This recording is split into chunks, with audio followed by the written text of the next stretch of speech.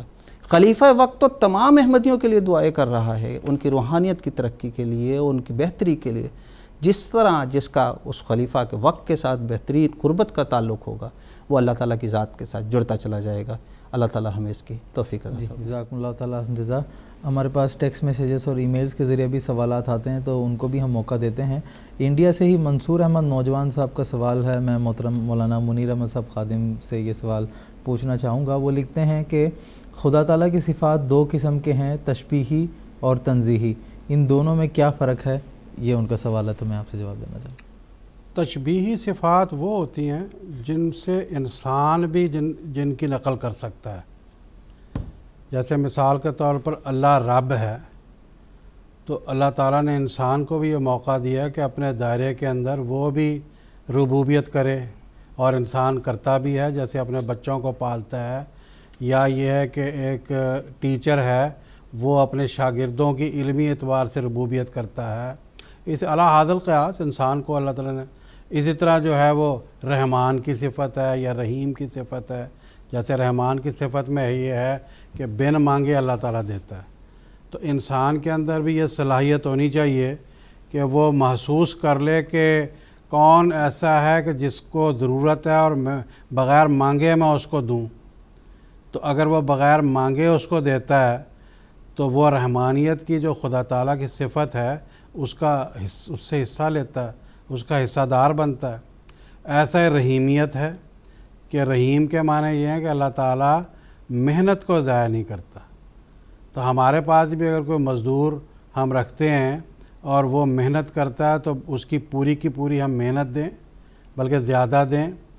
تو یہ جو اللہ تعالیٰ کی صفت ہے کہ وہ سچی محنت کو ضائع نہیں کرتا، انسان بھی اس طرح اس صفت سے حصہ لے سکتا ہے. اعلیٰ حاضر قیاس بہت سی صفات ہیں جو تشبیہی ہیں.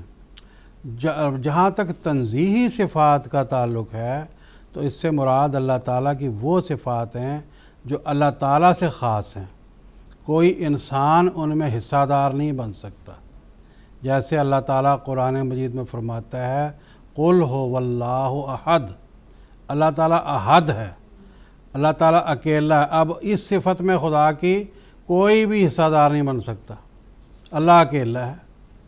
لم یلد ہے، اللہ الصمد، اللہ بے نیاز ہے، کسی کی بھی اس کو حاجت نہیں ہے جی. تو اس لحاظ سے باقی جتنے بھی ہم لوگ انسان ہیں یا دوسری مخلوقات ہیں وہ ایک دوسرے کے اوپر منحصر ہیں، ایک دوسرے کی وہ حاجت روائی کے لیے جو ہے منتظر رہتے ہیں. تو اسی طرح آگے فرماتا ہے لم یلد، وہ جنتا نہیں، وہ جنا نہیں گیا. تو یہ صفت اللہ تعالیٰ سے خاص ہے. باقی انسان تو جنتے بھی ہیں، جنے بھی گئے ہیں. تو یہ جو سورہ اخلاص ہے یہ اللہ تعالیٰ کی تنزیہی صفات سے بھرپور ہے. اور اس کو حدیث میں آتا ہے کہ یہ قرآن مجید کا تیسرا حصہ ہے کہ خدا تعالیٰ کی عظیم الشان صفات اس کے اندر بیان کی گئی ہیں.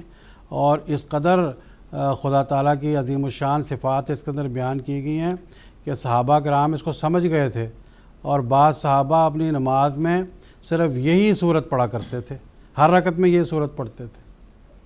تو حضور نے ایک صحابی سے پوچھا کہ بھئی یہ بار بار کیوں پڑھتے ہو؟ کہنے لگے بس اس سے مجھے پیار ہو گیا، یہ خدا تعالیٰ کی وحدانیت اور خدا تعالیٰ کی یاد دلاتی ہے.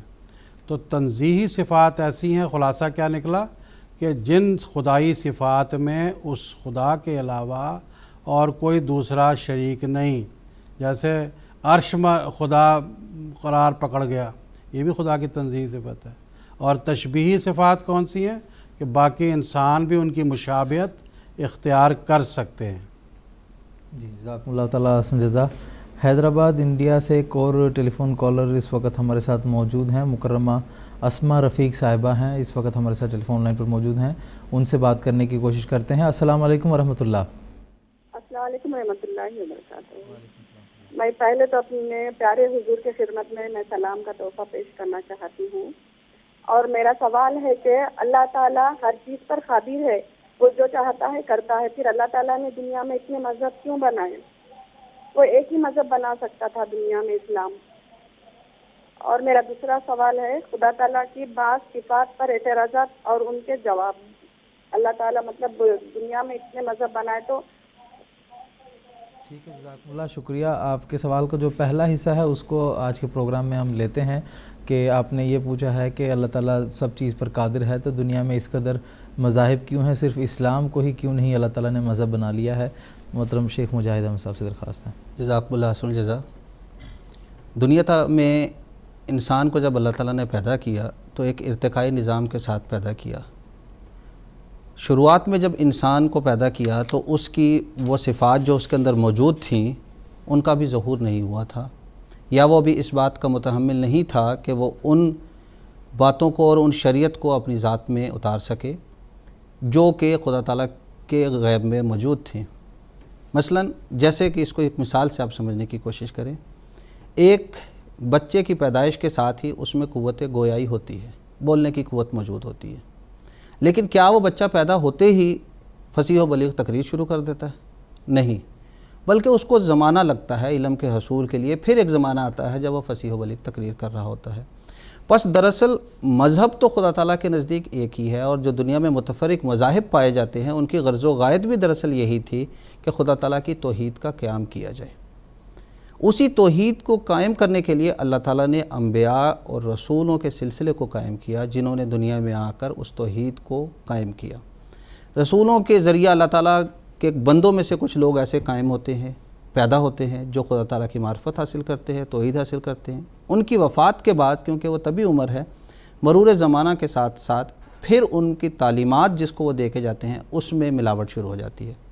پھر اللہ تعالیٰ کی طرف سے دوبارہ ایک نیا رسول بھیجا جاتا ہے اور یہ سلسلہ چلتا ہے یہاں تک کہ اللہ تعالیٰ نے قرآن مجید کا نزول فرمایا کہ جب انسانوں نے مختلف شریعتوں میں تحریف شروع کر دی تو اللہ تعالیٰ نے خاتم الانبیاء حضرت محمد مصطفیٰ صلی اللہ علیہ وسلم کے اوپر جو کتاب نازل کی قرآن مجید جو خاتم الکتب ہے، اس کے بارے میں اللہ تعالیٰ نے خود بیان فرما دیا اِنَّا نَحْنُ نَزَّلْنَا الذِّكْرَ وَإِنَّا لَهُ لَحَافِظُونَ، سورہ ہجر آیت نمبر 10، کہ اس کتاب کو اب ہم نے نازل کیا ہے اور ہم ہی اب اس کی حفاظت کریں گے. اور یہی وجہ ہے کہ آج 1400 سال سے زائد کا عرصہ ہو گیا قرآن مجید کے متن میں کسی قسم کی کوئی تحریف یا تبدیلی نہیں ہو سکی.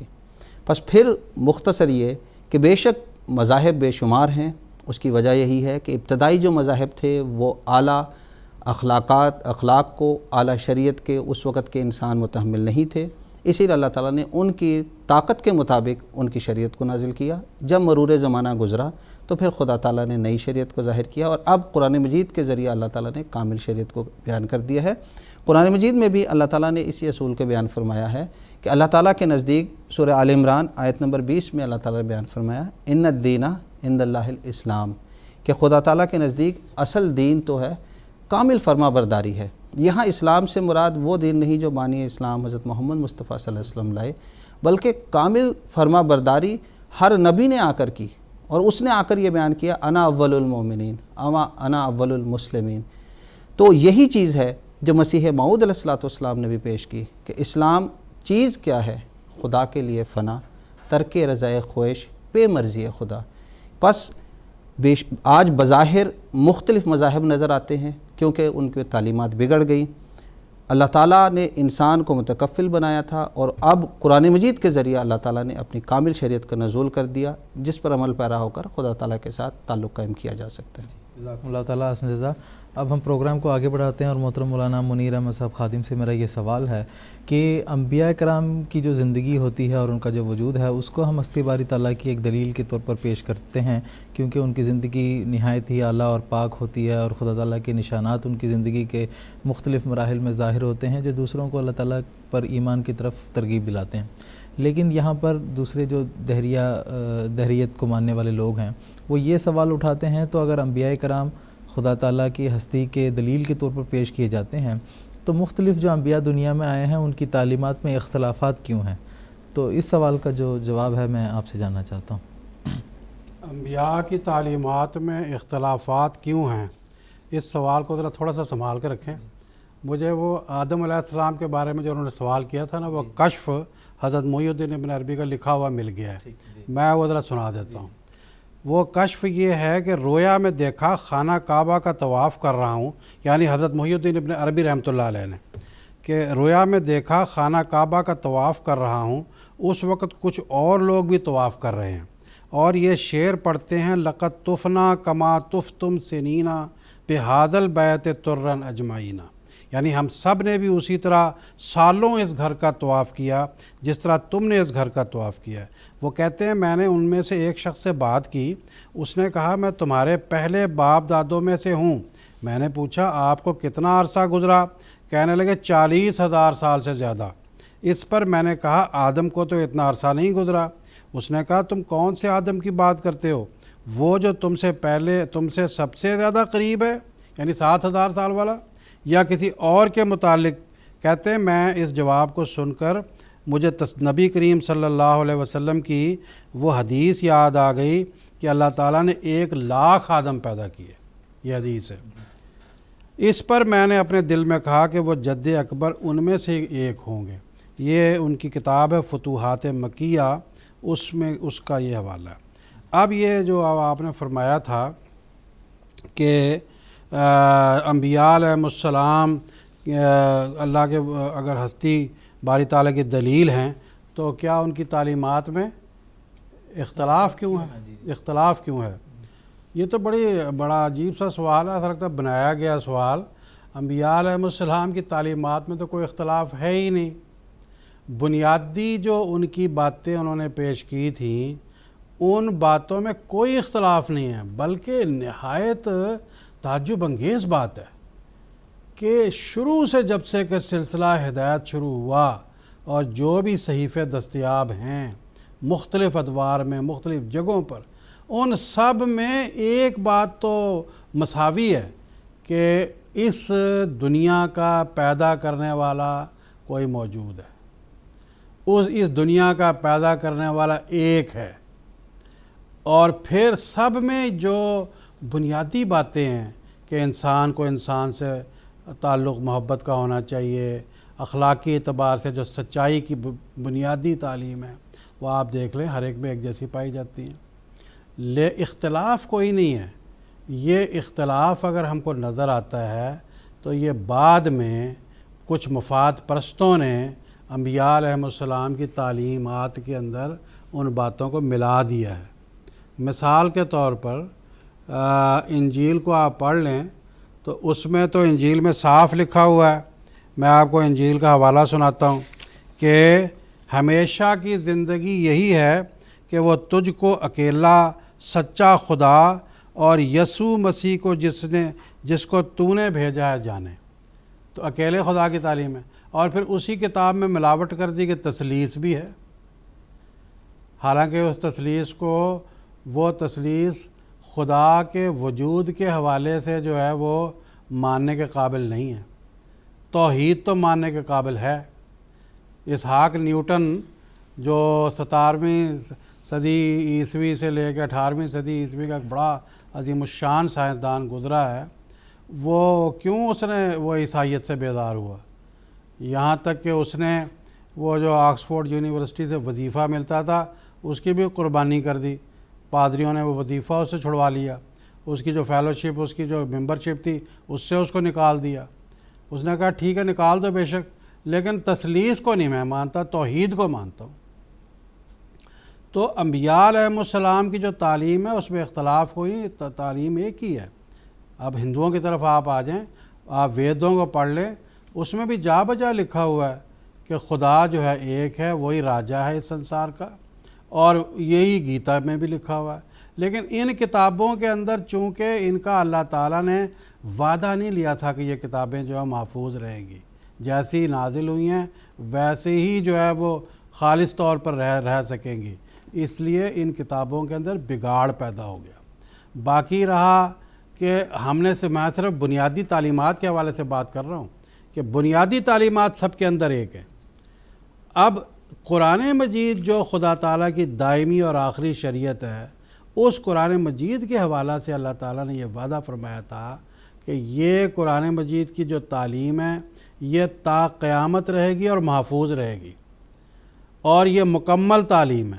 اب اس تعلیم میں آپ دیکھ لیں 1400 سال کے عرصے کے اندر جو بھی یہ قرآن مجید آج سے 1400 سال پہلے تھا وہی آج بھی موجود ہے، اس میں کسی قسم کی کمی بیشی ہے ہی نہیں، اور وہی تعلیمات موجود ہے۔ اور آج ہم یہی بات جو ہے وہ کہہ سکتے ہیں کہ جو تعلیمات قرآن مجید کے اندر ہیں اور قرآن مجید سے پہلے صحائف کے اندر جو باتیں پائی جاتی ہیں وہ دراصل خدائی تعلیمات ہیں۔ ان کے علاوہ اگر کوئی ایسی تعلیم آ گئی ہے جو کہ قرآن مجید کی تعلیم سے مطابق نہیں ہے تو وہ یقیناً خدا تعالیٰ کی طرف سے نہیں ہے، وہ بات کی ملاوٹ ہے۔ تو یہ انبیاء علیہ السلام کی جو تعلیمات ہیں ان کے اندر کوئی بھی اختلاف نہیں ہے، اور حضرت اقدس مسیح موعود علیہ السلام نے اس کی وجہ بتائی ہے۔ میں آپ کو وجہ 2-4 لائنوں پہ یہ پڑھ کر میں سنا دیتا ہوں۔ حضور نے فرمایا لیکچر سیالکوٹ میں جو بعنوان اسلام سن 1905 میں آپ نے یہ لیکچر سیالکوٹ میں دیا تھا۔ حضور فرماتے ہیں کہ دنیا کے مذاہب پر اگر نظر کی جائے تو معلوم ہوگا کہ بجز اسلام ہر ایک مذہب اپنے اندر کوئی نہ کوئی غلطی رکھتا ہے، اور یہ اس لیے نہیں کہ در حقیقت وہ تمام مذاہب ابتدا سے جھوٹے تھے، اس لیے نہیں ہیں، بلکہ اس لیے کہ اسلام کے ظہور کے بعد خدا نے ان مذاہب کی تائید چھوڑ دی اور وہ اس باغ کی طرح ہو گئے جس کا کوئی باغبان نہیں، مگر خدا نے اسلام کے ساتھ ایسا نہیں کیا، اور چونکہ وہ چاہتا تھا کہ یہ باغ ہمیشہ سرسبز رہے، اس لیے اس نے ہر صدی کے سر پر اس باغ کی نئے سرے سے آبپاشی کی، مگر دوسرے دینوں کو ہمارے نبی صلی اللہ علیہ وسلم کے بعد یہ تجدید کبھی نصیب نہیں ہوئی۔ مثلاً عیسائیت کے مذہب کو دیکھ لو کہ وہ ابتدا میں کیسے پاک اصول پر مبنی تھا، لیکن حضرت مسیح علیہ السلام کے بعد مسیحیوں کا خدا ایک اور خدا ہو گیا جس کا تورات کی تعلیم میں کچھ بھی ذکر نہیں۔ یہ بات بھی ثابت شدہ ہے کہ اسلام کے ظہور سے قبل ہندو مذہب بھی بگڑ چکا تھا اور تمام ہندوستان میں عام طور پر بت پرستی رائج ہو گئی تھی۔ غرض یہ تمام بگاڑ کہ ان مذاہب میں پیدا ہو گئے جن میں سے بعض ذکر کے بھی قابل نہیں، یہ تمام علامتیں ضرورت اسلام کے لیے تھیں۔ پس ہمارے نبی صلی اللہ علیہ وسلم اظہار سچائی کے لیے ایک مجدد اعظم تھے۔ تو یہ دراصل خلاصہ یہی اس بات کا کہ جو یہ بات بیان کی گئی کہ انبیاء علیہ السلام کی تعلیمات میں اختلاف کیوں ہے، اختلاف کوئی نہیں ہے۔ بنیادی تعلیمات جو توحید سے متعلق ہیں، جو انسانوں کی خدمت سے متعلق ہیں، جو اخلاقیات سے متعلق ہیں، شروع زمانے سے لے کے آپ صحائف پڑھتے چلے جائیں، ساری ایک جیسی ہیں، اور اگر اختلاف پیدا ہوا ہے تو وہ لوگوں کی ملاوٹ کی وجہ سے ہوا ہے، اس لیے کہ خدا نے ان مذاہب کی تائید چھوڑ دی، کیونکہ ایک مذہب جو خاتم النبیین صلی اللہ علیہ وسلم پر تا قیامت خدا نے نازل کرنا تھا، اس کی حفاظت اللہ نے کی اور اس کو دنیا میں نازل فرما دیا تھا۔ جزاکم اللہ تعالیٰ حسن جزا۔ اب ہم کچھ ٹیلی فون کالرز کی طرف جاتے ہیں۔ انڈیا سے مکرم خورشید احمد گنائی صاحب اس وقت ہمارے ساتھ ٹیلی فون لائن پر موجود ہیں، ان کا سوال سنتے ہیں۔ السلام علیکم ورحمۃ اللہ، خورشید احمد گنائی صاحب۔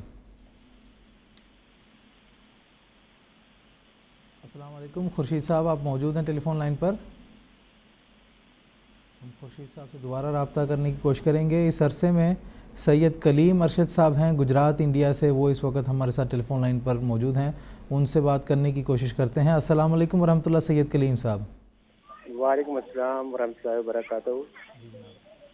تو جی میرا ایک سوال یہ تھا کہ حدیثوں میں جس طرح آیا ہے کہ پیارے آقا محمد مصطفیٰ صلی اللہ علیہ وسلم نے فرمایا کہ میں خاتم النبیین ہوں اور علی تو خاتم الاولیاء ہے، لیکن حضرت مسیح موعود علیہ السلام نے اپنی کتاب خطبہ الہامیہ میں لکھا ہے کہ میں خاتم الاولیاء ہوں۔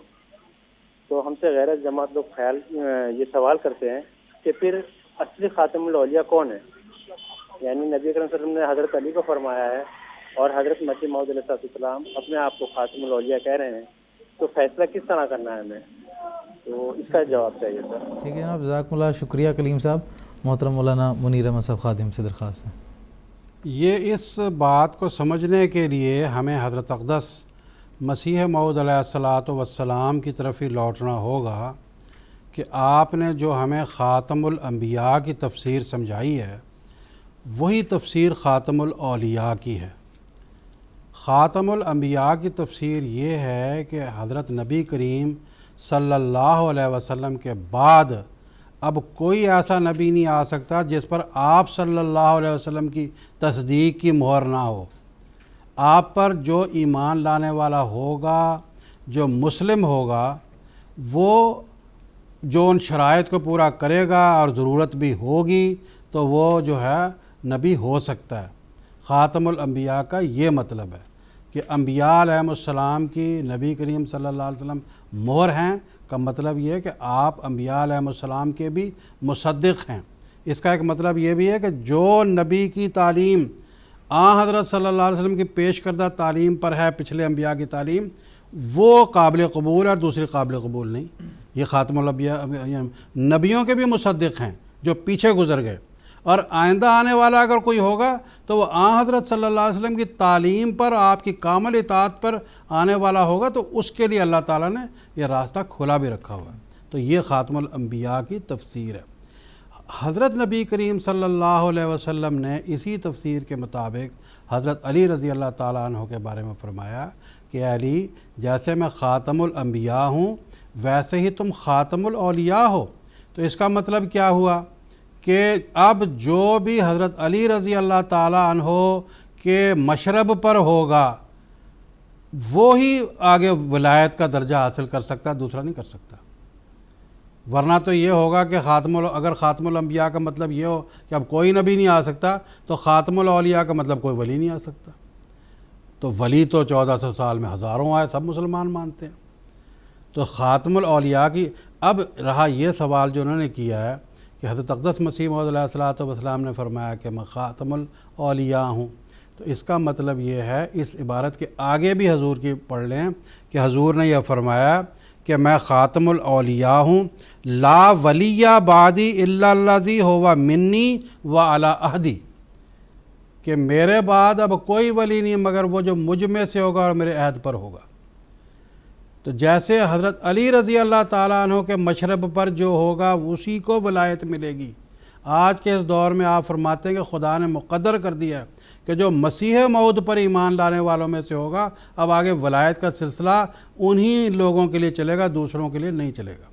اس میں ایک بات اور بھی بیان کر دیتا ہوں کہ جو نبی کریم صلی اللہ علیہ وسلم فرمایا حضرت علی کو مخاطب کر کے، اے علی تو خاتم الاولیاء ہے، تو دراصل یہ پیش گوئی کے رنگ میں بھی تھا کہ حضرت علی رضی اللہ تعالیٰ عنہ کے زمانے میں بعض لوگ آپ کے مخالف ہو جائیں گے، آپ کی خلافت کے مزاحم ہوں گے، تو حضرت صلی اللہ علیہ وسلم نے فرما دیا کہ آپ خاتم الاولیاء ہیں۔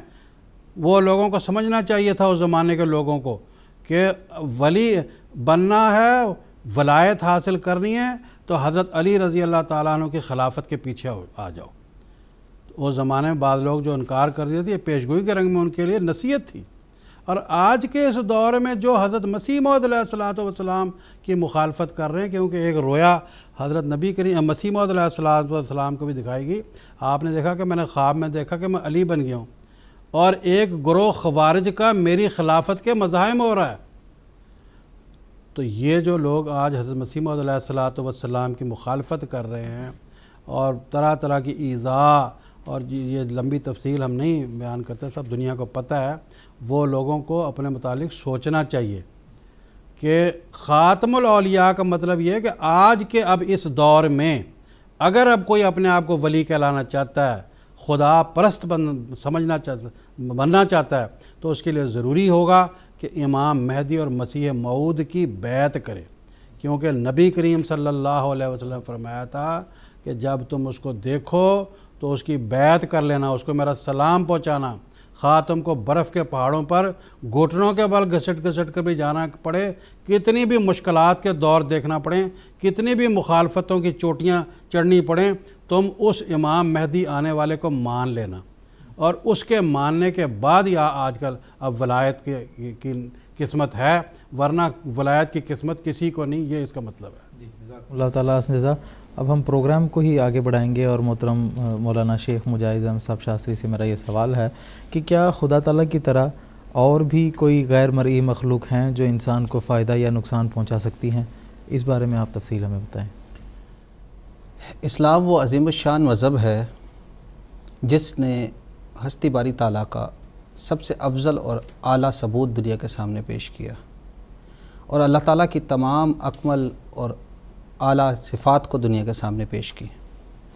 قرآن مجید جس خدا کو دنیا کے سامنے پیش فرماتا ہے اس کی دیگر صفات میں من جملہ 2 صفات بھی ہیں، ایک رب العالمین، دوسری لیسا کمثلہ شیء۔ رب العالمین صفت کا مطلب یہ ہے کہ خدا تعالیٰ جس نے ہر ایک چیز کو پیدا کیا وہ اس کا خالق ہے اور اس کی ربوبیت کے سامان بھی اس نے پیدا کر دیے۔ کوئی بھی چیز اس کی مخلوق کے دائرے سے باہر نہیں ہے۔ اور دوسری صفت جس کا میں نے ذکر کیا اس کا یہ مطلب ہے کہ وہ خدا اپنی ذات میں احد ہے، واحد ہے، اس کی مانند کوئی بھی چیز نہیں ہو سکتی۔ ان 2 بنیادی صفات کو سامنے رکھتے ہوئے جب ہم دیکھتے ہیں تو اللہ تعالیٰ نے جن اشیاء کو بھی پیدا کیا ہے، جن چیزوں کو بھی پیدا کیا ہے، ان کے فوائد اور نقصانات دونوں ہمیں پہنچتے ہیں۔ ان کو ہم 2 حصوں میں تقسیم کر سکتے ہیں۔ پہلی تقسیم جن کو ہم ظاہری آنکھوں سے دیکھ سکتے ہیں، اس کو ہم مری مخلوق کہہ سکتے ہیں۔ دوسری تقسیم جن کو ہم ظاہری آنکھوں سے نہیں دیکھ سکتے، یہ غیر مری مخلوق کہہ سکتے ہیں۔ اور آج کا سوال اسی طرح ہے کہ کیا کوئی غیر مری مخلوق ہیں جن سے انسان کو فائدہ یا نقصان پہنچتا ہے؟ تو نظر نہ آنے والی اشیاء میں یا مخلوقات میں سب سے اہم مخلوق قرآن مجید کے مطالعے سے جس کے بارے میں پتہ چلتا ہے وہ فرشتوں کی تخلیق ہے۔ یعنی اللہ تعالیٰ نے فرشتوں کو پیدا کیا اور ان کے اندر یہ فطرت رکھ دی کہ وہ اپنی مرضی سے کچھ نہیں کر سکتے، بلکہ وہ خدا تعالیٰ کی طرف سے جو بھی حکم انہیں دیا جاتا ہے اس حکم کو آگے پہنچاتے ہیں۔ چنانچہ سورہ تحریم آیت نمبر 7 میں اللہ تعالیٰ نے بیان فرمایا فرشتوں کے حوالے سے، لا یعصون اللہ ما امرہم ویفعلون ما یؤمرون، یعنی وہ فرشتے وہ اللہ کی اور اس کے بارے میں جو انہیں حکم دے نافرمانی نہیں کرتے، وہی کرتے ہیں جو حکم دیے گئے ہیں۔ یہ فرشتے اللہ تعالیٰ کی طرف سے جب کوئی انبیاء دنیا میں بھیجے جاتے ہیں، نبی کا بعثت ہوتی ہے، تو اللہ تعالیٰ ان فرشتوں کے ذریعہ نیکی کی تحریک کرتا ہے اور ساری دنیا میں ایک نیکی کا شور برپا ہو جاتا ہے۔ اور جو نیک طبیعتیں ہوتی ہیں جن کے اندر اللہ تعالیٰ نے ابدی نیکی رکھی ہوئی ہے، وہ اس تحریک کے نتیجے میں اس نبی پر ایمان لے آتے ہیں۔ بانی جماعت احمدیہ سیدنا حضرت اقدس مسیح موعود علیہ الصلوۃ والسلام نے اپنے ایک شعر میں اسی طرف اشارہ کیا ہے۔ آپ فرماتے ہیں، آسماں پر دعوت حق کے لیے ایک جوش ہے، ہو رہا ہے نیک طبعوں پر فرشتوں کا اتار۔ انہی انبیاء کی تکذیب کے نتیجے میں جن کے اندر بدی کا خبیر ہوتا ہے، جو شیطان کی تحریک سے بھڑک اٹھتے ہیں اور انبیاء کی مخالفت میں آ جاتے ہیں، خدا تعالیٰ انہی انبیاء کے ذریعہ پھر ان کے لیے عذاب بھی نازل کرتا ہے۔ پس فرشتے جو خدا تعالیٰ کی غیر مری مخلوق ہیں، وہ جہاں نیکوں کے لیے خوشخبری لے کر آتے ہیں، وہاں بدوں کے لیے، مخالفین کے لیے، مکذبین کے لیے عذاب بھی لے کر آتے ہیں۔ اللہ تعالیٰ کا یہ عظیم الشان احسان ہے کہ اس نے کچھ مخلوق کو غیر مری بنا دیا جو انسان کی ظاہری آنکھوں سے نظر نہیں آتی، اور ان غیر مری مخلوق میں آج چونکہ سائنس نے ترقی کر لی ہے، یہ اگر 200 سال پہلے یہ سوال ہوتا تو سوچا جاتا تو نہیں کر سکتے تھے، سمجھ سکتے تھے۔ ان غیر مری مخلوق میں جراثیم ہیں، کئی قسم کے جراثیم ہیں۔ ہم اگر ایک گلاس پانی پیتے ہیں تو اس کے اندر اتنے جراثیم موجود ہوتے ہیں کہ اگر ہم اس کو دیکھتے اپنی آنکھوں سے تو ہم پانی پینا ہمارے لیے محال ہو جاتا کہ اتنے اس کے اندر جراثیم موجود ہیں۔ یہ خدا تعالیٰ کا عظیم احسان ہے کہ وہ غیر مری ہیں، وہ ہمیں دکھائی ہی نہیں دیتے۔ یہ جراثیم بھی 2 قسم کے ہوتے ہیں۔ ہم جو لذیذ دہی کھاتے ہیں، یہ ایک بیکٹیریا جراثیم کا نام ہے، وہ دودھ سے اس کو تبدیل کرتا ہے دہی میں، اس کا ہمیں فائدہ حاصل ہوتا ہے۔ آج کل موسم تبدیل ہو رہا ہے، سردی کا موسم آ رہا ہے، زکام ہوتا ہے، تو یہ جراثیم ہے جو انسان جس سے نقصان پہنچتا ہے۔ اسی طرح ملیریا ہے، پلیگ کے جراثیم ہے جس سے انسان کو نقصان پہنچتے ہیں۔ حضرت مسیح موعود علیہ الصلوۃ والسلام نے خدا تعالیٰ کی یہ جو غیر مری مخلوق ہے اور ایک ایک ذرے اور خواص کے اندر جو بے انتہا اسرار کا دریا ہے، اس تمام مضمون کو اپنی ایک نظم میں 2 مصروں میں یوں بیان فرمایا ہے۔ آپ بیان فرماتے ہیں، کس قدر ظاہر ہے نور اس مبدأ الانوار کا، بن رہا ہے سارا عالم آئینہ ابصار کا۔ کیا عجب تو نے ہر ایک ذرے میں رکھے ہیں خواص، کون پڑھ سکتا ہے سارا دفتر ان اسرار کا۔ یعنی ایک ایک ذرے کے اندر بے انتہا خواص کا دفتر موجود ہے، انسانی عقل ابھی وہاں رسائی ہی نہیں ہوئی۔ آخری بات جو میں بیان کرنا چاہتا ہوں ناظرین کے لیے وہ یہ کہ اللہ تعالیٰ کی جو بھی مخلوق ہے، چاہے وہ مری ہو یا غیر مری مخلوق ہو، خدا تعالیٰ نے اس کو انسان کے لیے پیدا کیا ہے کہ وہ اس سے فائدہ حاصل کرتا ہے، اور انسان کو اس لیے پیدا کیا ہے کہ وہ اللہ کا عبد بن کے دکھائے، اللہ کی عبادت کرے، اس کا عبدن شکور بنے اور اس کی عبدیت کا اقرار کرے اور اس کے خالق ہونے کا اقرار کرے۔ اور اگر کوئی موضوعی اثرات ان غیر مری اور مری چیزوں سے اگر پہنچتے ہیں تو یہ بانی اسلام خاتم النبیین حضرت محمد مصطفیٰ صلی اللہ علیہ وسلم کا عظیم الشان احسان ہے کہ آپ نے ہمیں دعا کا ذریعہ سکھایا۔ آپ نے ہمیں بتایا کہ اگر کسی چیز کے موضوعی نقصان سے آپ نے بچنا ہے تو پھر دعا کرو، اس خدا نے جو اس کا خالق ہے اس کی پناہ میں چلے جاؤ۔ چنانچہ جامع ترمذی میں ایک حدیث موجود ہے جو حضرت عثمان بن عفان رضی اللہ تعالیٰ عنہ نے بیان فرمائی۔ آپ یہ بیان فرماتے ہیں کہ میں نے رسول کریم صلی اللہ علیہ وسلم کو یہ فرماتے ہوئے سنا کہ جو شخص صبح شام دن میں 3 بار یہ دعا پڑھے اللہ تعالیٰ اس کو کسی مصیبت سے، ناگہانی مصیبت سے بچائے گا۔ دعا یہ ہے، بسم اللہ الذی لا یضر مع اسمہ شیء فی الارض ولا فی السماء وہو السمیع العلیم، یعنی اللہ کے نام کے ساتھ میں صبح یا شام اسی کی پناہ میں آتا ہوں، اس کے نام سے زمین و آسمان میں کوئی بھی چیز نقصان نہیں دیتی اور وہ خوب سننے والا اور جاننے والا ہے۔ پس کوئی بھی مری مخلوق ہو یا غیر مری مخلوق ہو، انسان اگر عبد بن جائے، اس کا عبد بننے کا حق ادا کرے تو اللہ تعالیٰ اس کو اس کے نقصان سے محفوظ رکھتا ہے اور اس کے فائدے سے متمتع کرتا ہے۔ جزاکم اللہ تعالیٰ حسن جزا۔ اب آج کا جو ایپیسوڈ کا آخری سوال ہے وہ میں محترم مولانا منیر احمد صاحب خادم سے کرنا چاہتا ہوں کہ خدا تعالیٰ تک پہنچنے کے کیا ذرائع ہیں اسلامی تعلیمات کی روشنی میں، اس بارے میں ہمارے ناظرین کو تفصیل بتائیں۔ خدا تعالیٰ تک پہنچنے کے ذرائع، اس تعلق میں نے حضرت اقدس مسیح موعود علیہ الصلاۃ والسلام کی کتاب اسلامی اصول کی فلاسفی میں سے جو اس کا 3را سوال ہے وہ لیا اور میں اس کا خلاصہ پیش کرتا ہوں، اور میں یہ عرض کرنا چاہتا ہوں کہ یہ جو کتاب اسلامی اصول کی فلاسفی ہے، یہ وہ کتاب ہے کہ حضرت مسیح موعود علیہ الصلاۃ والسلام نے فرمایا کہ اس کے حرف پر، اس کے سطر پر مجھے خدا تعالیٰ کی تائید نظر آئی، اور مجھے خدا تعالیٰ کی طرف سے یہ الہام ہوا کہ مضمون بالا رہا۔ چنانچہ اس زمانے کے جو اخبارات چھپے تھے انہوں نے سب نے یہ تائید کی کہ یہ ایسا مضمون تھا کہ اگر یہ نہ ہوتا تو باقی مضامین جو مسلمانوں کے علماء نے پڑھے، وہ باقی مذاہب کے سامنے مسلمانوں کو شکست ہوتی، اور باقی مذاہب کی وہ کتاب چھپی ہوئی ہے، وہ جو جلسہ پیشوائے مذہب، جلسہ اعظم مذاہب لاہور، وہ 1896 میں جو ہوا تھا، وہ سب مضامین لوگوں کے چھپے ہوئے ہیں۔ وہ ہر ایک انسان پڑھ کے دیکھ سکتا ہے کہ یہ حضرت مسیح السلام کا جو الہام تھا کیسے پورا ہوا اور کس طرح آپ کا مضمون تھا اور وہ کیسا تھا، باقی کے مضامین کیسے تھے۔ اس میں جو 3را سوال تھا وہ یہ تھا کہ خدا تعالیٰ تک پہنچنے کا کیا ذریعے ہیں، ذرائع کیا ہیں۔ چنانچہ حضرت اقدس مسیح موعود علیہ الصلاۃ والسلام نے فرمایا کہ دنیا میں جو انسان کی زندگی ہے اس کا مدعا جو ہے وہ اللہ تعالیٰ نے عبادت کو قرار دیا ہے، تو وہ عبادت کرنے کے لیے، اس خدا کے وجود کے ساتھ جڑنے کے لیے، اس سے تعلق پیدا کرنے کے لیے کیا طریقے ہونے چاہیے، کیسا خدا ہو جو کہ انسان کہے فوراً جھک کے اس کی طرف چلا جائے۔ تو اس حضور نے اس کتاب میں 8 باتیں بیان فرمائی ہیں۔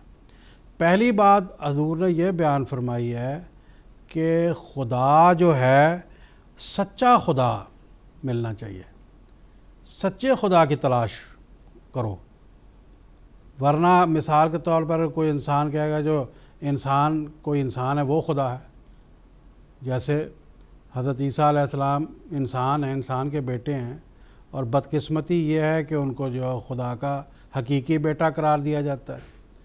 تو اگر ایسے وجود کو خدا کر کے اس کی آگے عبادت کریں گے تو وہ وجود تو انسان کی طرح بہت سی ضروریات پر منحصر تھا۔ اسی طریقے سے اگر کوئی سانپ کی پوجا کرنا شروع کر دے، دوسری اور چیزوں کی پوجا کرنا شروع کر دے، مورتیوں کی پوجا کرنا. تو سچا خدا جب تک نہیں ملے گا نا تب تک ایسے لوگ بھٹکتے رہیں گے. دنیا میں آپ دیکھ لیں کہ یہ جو بڑے بڑے دانشور لوگ جب پڑھ لکھ گئے اور انہوں نے ریسرچ کی تو ریسرچ کرنے کے بعد وہ ان مذاہب سے دور ہو گئے. ابھی میں نے آپ کے سامنے اسحاق نیوٹن کا ذکر کیا تھا کہ جب اس نے ریسرچ کی اور اس نے دیکھا کہ مقناطیسی قوت ہے اور اس نے بہت سی ایسی ریسرچ کی تو وہ حیران ہو گیا کہ پھر یہ مقناطیسی قوت کو پار کر کے عیسیٰ علیہ السلام کا وجود آسمان پہ کیسے چلا گیا. بھائی یہ بھی تو ایک میٹیریل تھا، میٹیریل کیسے اوپر چلا گیا. اس کے بعد بات سمجھ میں نہیں آئی، وہ عیسائی عقائد سے بیزار ہو گیا. اسی طرح دوسرے مذاہب میں جب وہ دیکھتے ہیں کہ ریسرچ یہ کہتی ہے اور مذاہب یہ بیان کرتے ہیں تو وہ لوگ مذاہب سے بیزار ہو گئے. تو حضرت اقدس مسیح موعود علیہ الصلوۃ والسلام نے فرمایا کہ اللہ کی گود میں گرنے کا پہلا طریقہ یہ کہ سچے خدا کو تلاش کرو. اور سچے خدا کو تلاش کرنے کے لیے فرمایا کہ جو آدمی سچے خدا کو تلاش نہیں کرتا اس کی مثال ایسی ہی ہے جیسے کوئی آدمی جو ہے، حضور نے فرمایا ترجمہ ہے ایک آیت کا، یعنی دعا کرنے کے لائق وہی سچا خدا ہے جو ہر ایک بات پر قادر ہے، اور جو لوگ اس کے سوا اوروں کو پکارتے ہیں وہ کچھ بھی ان کو جواب نہیں دے سکتے. ان کی مثال ایسی ہے کہ جیسا کوئی پانی کی طرف ہاتھ پھیلا دے کہ اے پانی میرے منہ میں آ جا، تو کیا وہ پانی اس کے منہ میں آ جائے گا؟ لاکھ بت کے آگے ماتھا رگڑتے رہو، وہ کیا ہمارے نفع اور نقصان کا مالک ہو سکتا ہے؟ دوسرا حضور نے یہ بتایا ذریعہ کہ وہ خدا جو ہے اس کے حسن و جمال پر اطلاع ہونی چاہیے کہ وہ کیسا خدا ہے، اور اس کے حسن جمال کا ذکر قرآن مجید میں سورہ اخلاص میں کیا ہے کہ وہ خدا احد ہے، اکیلا ہے، وہ بے نیاز ہے، اس جیسا اور کوئی نہیں، نہ وہ جنتا نہ وہ جنا گیا. چھوٹی سی صورت ہے، اس میں خدا تعالیٰ کے حسن کی عظیم الشان دلائل پیش کیے گئے. تیسری بات حضرت مسیح موعود علیہ الصلوۃ والسلام نے سچے خدا کے حوالے سے یہ بیان فرمائی کہ کون سا خدا ایسا ہے کہ جس کے پاس جانے سے انسان جو ہے وہ خدا کے گود میں گر سکتا ہے اور کہہ سکتا ہے یا اللہ تو میرا معبود اور میں تیرا عابد. فرمایا کہ اس کے احسان پر اطلاع ہو. اور قرآن مجید کیسے خدا کے طرف متوجہ کرتا ہے کہ اس کا احسان کیا ہے؟ وہ رب العالمین ہے. وہ صرف اس عالم کا رب نہیں، وہ جتنے بھی عالم ہیں سب کا وہ رب ہے. الحمدللہ رب العالمین، یہ خدا کا احسان ہے. وہ ہر ایک کے لیے، چاہے وہ خدا کو ماننے والا ہے یا خدا کو نہیں ماننے والا، اس کے کھیت پر بارش بھی برساتا ہے، اس کے کھیت میں اناج بھی اگاتا ہے، اس کو علم سے بھی سرفراز کرتا ہے، اس کو فائدہ بھی پہنچاتا ہے. تو اس میں یہ بات بیان کی کہ وہ خدا کا اتنا عظیم الشان احسان ہے کہ اس کی ربوبیت عالمین پر پھیلی ہوئی ہے اور وہ بن مانگے دیتا ہے. الرحمن ہے، سچی محنت کو ضائع نہیں کرتا. وہ یہ خدا کہ ایسا خدا جو اتنے احسانوں والا ہو، اس کی طرف پھر انسان فوراً جاتا ہے اور کیا کہتا ہے؟ اے اللہ ہم خاص تیری ہی عبادت کرتے ہیں اور تیری طرف ہی جھکتے ہیں اور تیرے سے عبادت کی مدد بھی حاصل کرتے ہیں. تو یہ تین طریقے ہوئے سچے خدا کو حاصل کرنے کے ذریعے. اور چوتھا حضور نے فرمایا کہ اس کے لیے جو ہے وہ یہ ایسا کرو کہ دعا، یہ سچے خدا کو کا وجود، اس کا حسن، اس کا احسان، یہ خود ایسے نہیں مل سکتے. یہ اس کی خاطر اسی کی گود میں گرنا پڑے گا. تو اللہ نے وعدہ کیا ادعونی استجب لکم، مجھے پکارو میں تمہاری پکار کا جواب دوں گا، میں تمہیں ملوں گا. میں تو، میرا وجود تم سے ملنے کے لیے ہے. آگے فرمایا پانچواں وسیلہ یہ ہے سچے خدا کو حاصل کرنے کا کہ انسان اس کے لیے جب وہ ایک بار کہہ دیا، دعا کے لیے جھک گیا، تو یہ نہیں کہ ایک دن کی دعا ہے، ساری زندگی کی دعا ہے. وہ عظیم الشان مجاہدہ ہے. والذین جاہدوا فینا لنہدینہم سبلنا. اللہ تعالیٰ قرآن مجید میں فرماتا ہے کہ وہ لوگ جو مجھے حاصل کرنے کے لیے کوشش کرتے ہیں، ہم ضرور ان کو ہدایت کے راستے دکھا دیتے ہیں. یہ اللہ کا وعدہ ہے. تو فرمایا چوتھی چیز دعا اور پانچویں چیز مجاہدہ، دعا کے اندر دعا کو انتہا تک پہنچانا، اور چھٹی چیز آپ نے فرمایا کہ اصل مقصود کو پانے کے لیے ہے کہ استقامت دکھاؤ۔ جب دعا کرے گا اور ساری عمر کوشش میں لگ جائے گا تو پھر شیطان کے جھکڑ آئیں گے، شیطان کبھی ادھر سے کبھی ادھر سے انسان کے اوپر اپنے حملے کرنا شروع کرتا ہے۔ تو پھر کیا ہو، استقامت دکھائے، چاہے کچھ بھی ہو جائے میں اس خدا کے دامن کو نہیں چھوڑوں گا، چاہے میری جان لے لی جائے، جیسے صحابہ کرام رضوان اللہ علیہم اجمعین نے، جیسے حضرت اقدس مسیح موعود علیہ الصلوۃ والسلام کے صحابہ نے جانیں دے دیں، لیکن استقامت کو ہاتھ سے نہیں جانے دیا۔ اور ساتواں ذریعہ آپ نے یہ بیان فرمایا کہ خدا تک پہنچنے کا کہ راست بازوں کی صحبت اختیار کرو۔ راست بازوں کی صحبت کے نتیجے میں جو ہے وہ خدا تعالیٰ کی گود میں انسان بیٹھتا ہے، خدا تعالیٰ انسان مل جاتا ہے۔ فرمایا کونوا مع الصادقین۔ اور آٹھواں وسیلہ آپ نے یہ بیان فرمایا کہ خدا تعالیٰ کی طرف سے پاک کشف اور الہام اور پاک خوابیں، جب یہ ان 7 رستوں سے گزرے گا تو خدا ایسے انسان کو تو خود ہی اپنے پاک کشف اور پاک خوابیں اور پاک الہام دیتا ہے، اور ان کو فرماتا ہے لہم البشریٰ فی الحیات الدنیا، ان لوگوں کے لیے اس دنیا کی زندگی میں اور آخرت میں وفی الآخرت جو ہے وہ بشارتیں ہی بشارتیں ہیں۔ تو یہ ہیں وہ خدا تعالیٰ کو پانے کے ذریعے جو حضرت اقدس مسیح موعود علیہ الصلوۃ والسلام نے بیان فرمایا۔ جی جزاکم اللہ تعالیٰ احسن جزا۔ تو ناظرین کرام، اس کے ساتھ آج کا ہمارا ایپیسوڈ ختم ہوا چاہتا ہے۔ میں مجیب حضرات کا بھی شکریہ ادا کرتا ہوں، اسی طرح جن احباب نے، ہمارے مشاہدین نے ٹیلی فون لائنز کے ذریعے سے اپنے سوالات ہمارے پروگرام تک بھجوائے، ان کا بھی میں شکریہ ادا کرنا چاہتا ہوں۔ آخر پر سیدنا حضرت اقدس مسیح موعود علیہ الصلوۃ والسلام کا ایک اقتباس آپ کی خدمت میں پیش کرنا چاہتا ہوں، جس میں حضور فرماتے ہیں اس قادر اور سچے اور کامل خدا کو ہماری روح اور ہمارا ذرہ ذرہ وجود کا سجدہ کرتا ہے، جس کے ہاتھ سے ہر ایک روح اور ہر ایک ذرہ مخلوقات کا ماں اپنی تمام قوا کے ظہور پذیر ہوا، اور جس کے وجود سے ہر ایک وجود قائم ہے، اور کوئی چیز نہ اس کے علم سے باہر ہے اور نہ اس کے تصرف سے، نہ اس کے خلق سے۔ اور ہزاروں درود اور سلام اور رحمتیں اور برکتیں اس پاک نبی محمد مصطفیٰ صلی اللہ علیہ وسلم پر نازل ہوں، جس کے ذریعے سے ہم نے وہ زندہ خدا پایا جو آپ کلام کر کے اپنی ہستی کا آپ ہمیں نشان دیتا ہے، اور آپ فوق العادت نشان دکھلا کر اپنی قدیم اور کامل طاقتوں اور قوتوں کا ہم کو چمکنے والا چہرہ دکھاتا ہے۔ سو ہم نے ایسے رسول کو پایا جس نے خدا کو ہمیں دکھایا، اور ایسے خدا کو پایا جس نے اپنی کامل طاقت سے ہر ایک چیز کو بنایا۔ اس کی قدرت کیا ہی عظمت اپنے اندر رکھتی ہے، جس کے بغیر کسی چیز نے نقش وجود نہیں پکڑا، اور جس کے سہارے کے بغیر کوئی چیز قائم نہیں رہ سکتی۔ وہ ہمارا سچا خدا بے شمار برکتوں والا اور بے شمار قدرتوں والا اور بے شمار حسن والا اور بے شمار احسان والا، اس کے سوا کوئی اور خدا نہیں۔ تو ناظرین، انشاءاللہ العزیز ہستی باری تعالیٰ کے تعلق سے ہم اپنے اگلے ایپیسوڈ میں بھی مزید تفاصیل لے کر آپ کی خدمت میں حاضر ہوں گے۔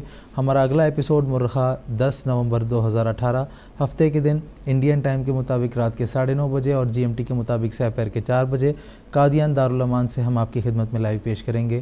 تب تک کے لیے اجازت دیجیے گا۔ السلام علیکم ورحمۃ اللہ وبرکاتہ۔ آؤ لوگوں کہ یہی نور خدا پاؤ گے، لو تمہیں طور تسلی کا بتایا ہم نے۔ آؤ لوگوں کہ یہی نور خدا پاؤ گے، لو تمہیں طور تسلی کا بتایا ہم نے، لو تمہیں طور تسلی کا بتایا